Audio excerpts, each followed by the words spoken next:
سلام، امیدوارم خوب باشید. 2-3 دقیقه در خدمت شما خواهم بود.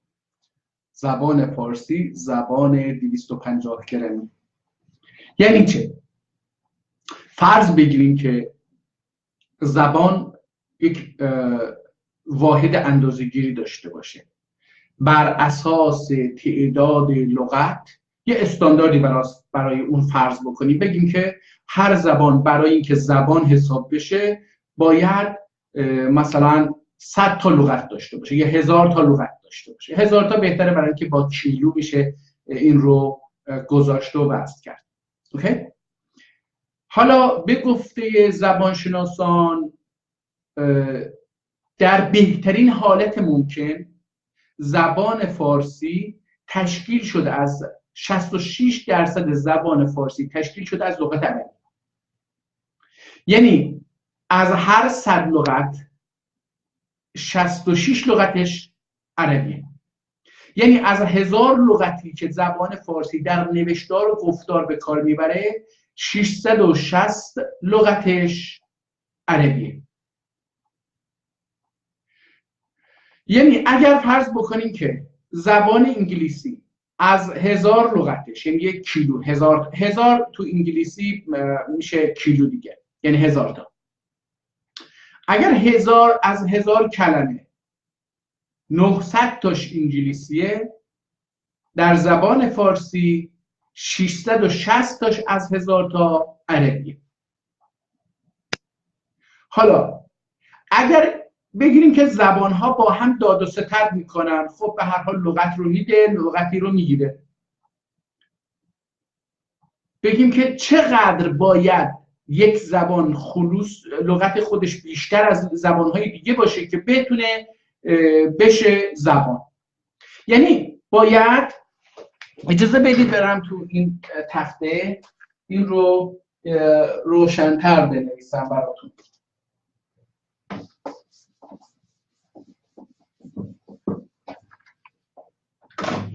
فرض بگیریم که هر زبانی باید 1000 تا لغت داشته باشه تا 1000 تا لغت داشته باشه تا بشه یک زبان کامل و بشه باهاش علم و فن و تکنولوژی و هنر و اینها رو درست، یعنی مورد نیاز جامعه و علم رو باهاش تامین کرد. فرض بگیری که این کل زبان ها باشه، هر زبانی باید این رو داشته باشه، هر زبان.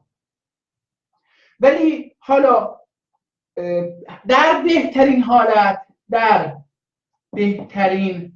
حالت ممکن زبان فارسی 44 اینجا ننویسم، این رو قاطی میشه با بالایی.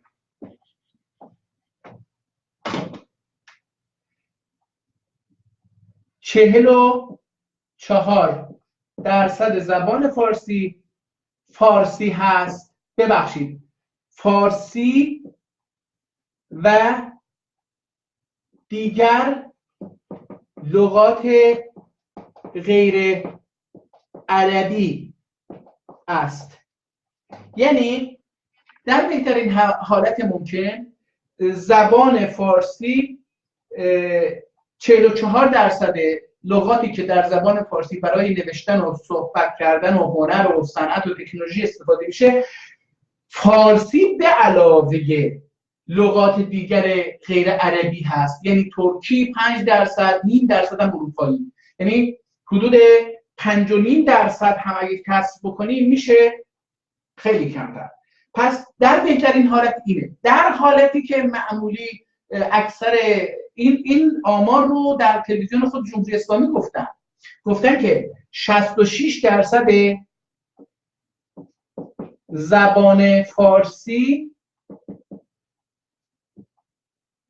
از لغات عربی تشکیل شده. اگه این رو خود تلویزیون گفته. حالا در حالت نرمال، یعنی اگه کسی طرفدار نباشه، اونها میگن که 75% زبان فارسی عربی هست، زبان فارسی عربی است، 5% ترکیه، 0.5% اروپایی، زبانهای اروپایی.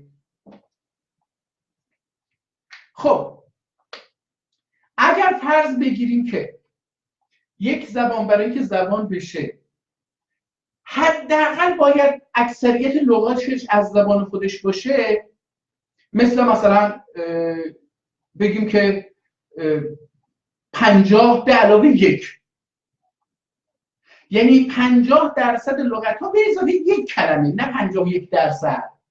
50% لغت‌ها به اضافه 1 کلمه که بشه 50% به علاوه 1 کلمه. بگیم که چون اکثریت رو به دست میاره پس این دموکراتیک، در یک جامعه دموکراتیک میشه گفتش که این زبان یک زبانه و هر حال میتونه با زبان‌های دیگه هم داد بکنه و زندگی بکنه، ولی میتونه توانایی داره که علم زبان خودش حداقل تولید بکنه، نیازهای زبانی خودش حداقل تولید بکنه، چون 50 به علاوه 1 که 50% به علاوه، اینجوری بنویسم اینجا 50% به علاوه 1 کلمه، 1 کلمه نه 1% باشه، اکثریت رو میاره و میگیم که مثلا میتونه حالا بخشی از نیازهای جامعه علمی، ادبی، هنری جامعه رو تامین بکنه. ولی زبان فارسی در بهترین حالت فقط 44% کلمه فارسی و ترکی و روسی و انگلیسی و آلمانی و فرانسه و ایتالیایی و اینا داره، حتی یونانی. در حالت متعادل که اونایی که بی‌طرفن میگن 75%، یعنی 35% زبان فارسی عبارت از کلمات فارسی، ترکی، روسی، انگلیسی، آلمانی هست، یعنی 35%. 5% ترکی کم بکنیم میشه 30%. 0.5% هم چیز هست، ببخشید میشه 20%، میمونه میشه 80%. این با هم، این دوتایی با هم میشه 80% دیگه. 80% میشه. 0.5% هم زبانهای روسی، فرانسه، آلمانی، انگلیسی، ایتالیایی، یونانی و اینا هست، اسپانیایی هست. اینها هم جمع بکنیم میشه 80.5% زبان فارسی نیست. پس این زبان 250 گرمی هم نیست، چون که اگه 25% بود، یعنی اگر 25% زبان فارسی حداقل مال خودش بود، گفت که آقا این زبان زاینده هست، 25% زبان رو، یعنی 250 کلمه از 1000 کلمه رو فارسی توانسته بسازه، میتونستیم بگیم که یک زبان 250 گرمیه. ولی الان نگاه میکنیم میبینیم که 19.5% زبان فارسی خود زبانه، یعنی یک زبان 200 گرمی هم نیست. این زبان چگونه میتونه ادعا بکنه که یک زبان جهانی است یا یک زبان علم، هنر، ادبیات فلانه؟ زبانی که حتی شعرش، یعنی علم عروض، علم قافیه و شعر درست کردنش، زبان عربیه، یعنی شعر رو بر اساس وزن و مقیاس‌ها و قواعد زبان عربی میسرودند و میسرایند.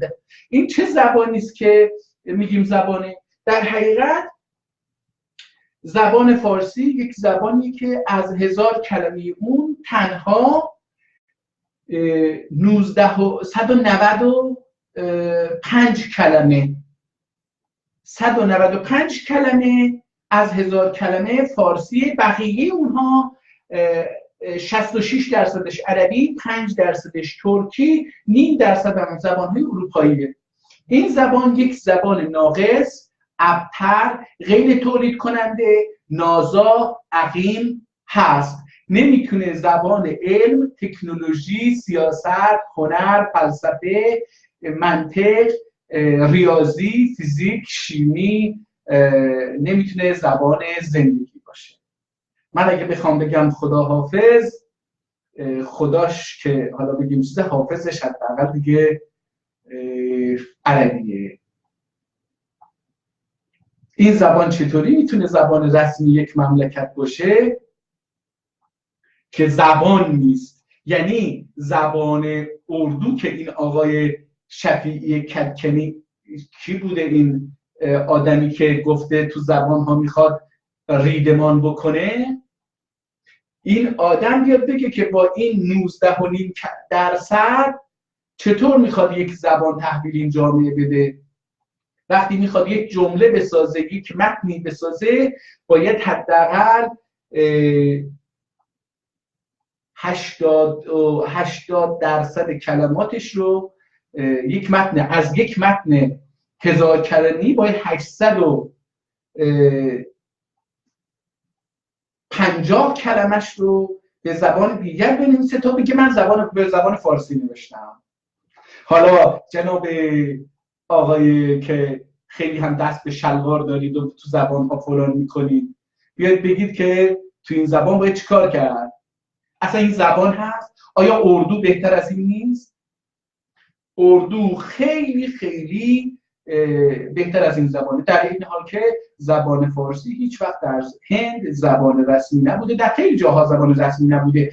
الان زبان انگلیسی در همه جای دنیا هست، در خود ایران هم مقالات به زبان انگلیسی منتشر میشه، دانشگاه‌ها به زبان انگلیسی تدریس میکنن. از راهنمایی ما، دوره ما الان نمیدونم از چه سالی، زبان انگلیسی از 5م نه 6م یا اول راهنمایی شروع میشد تا پایان دانشگاه ادامه می‌یافت، ولی هیچ کس نمیگه که اونجا جزء انگلیسی زبان هست، یا قبلا فرانسه بود یا آلمانی بود، آلمانی هم در اونجا تدریس میشه، ولی هیچ کس ادعا نمیکنه که هیچ آلمانی، هیچ انگلیسی، هیچ عربی نمیگه، چون در ایران 1400 سال زبان عربی زبان علمی بود، نه زبان شعر. البته زبان شعر هم بود، اتفاقا این یک ایراده برای محققان که نمیخوان بگن زبان شعر در ایران زبان عربی بود. با زبان عربی و شعر عربی بود که آهنگ و وزن و برای، یعنی علم عروض رو برای زبان فارسی ساختن. در نتیجه مشاهده میکنید که ما با یک تضاد بسیار بسیار جدی روبرو هستیم. میتونید از این تابلو هم عکس بگیرید و بذارید تو هر جا که دلتون خواست. روز بخیر.